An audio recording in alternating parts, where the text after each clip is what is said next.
Notre dossier se joue au tribunal entre une association de médecins et la FDA, l'Agence américaine des médicaments. L'organisation de professionnels de santé souhaite pouvoir rendre publiques les données de la FDA concernant le vaccin Pfizer et s'offusque de la réponse des autorités. Explication de notre correspondant aux États-Unis, Thomas Bonnet.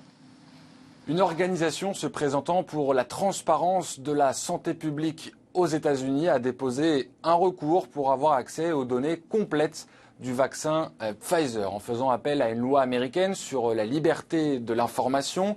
Il réclame que la FDA, l'Agence américaine des médicaments, publie les quelques 329 000 pages en sa possession et qui ont conduit à l'approbation complète du vaccin Pfizer par cette autorité sanitaire. C'était au mois d'août dernier. Alors face au silence pour le moment de la FDA, cette organisation a déposé une plainte afin de convenir d'un agenda pour la publication de ces données. Ils disent vouloir une diffusion rapide car selon leur avocat, le rythme normal dans une procédure similaire dans le cadre de cette loi de liberté de l'information est un rythme de 500 pages par mois, ce qui veut dire qu'à ce rythme, il faudra 55 ans pour que la FDA publie l'intégralité des documents.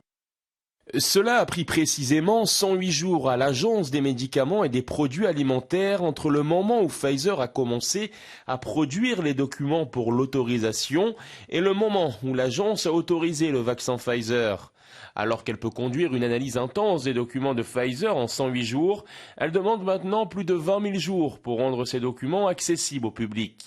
Les plaignants disent donc ne pas vouloir attendre 2076 pour que la FDA publie tous ces documents autour du vaccin Pfizer. Ils estiment que ce sont des informations d'importance nationale car en ce moment, vous le savez, des obligations de vaccination sont imposées aux États-Unis.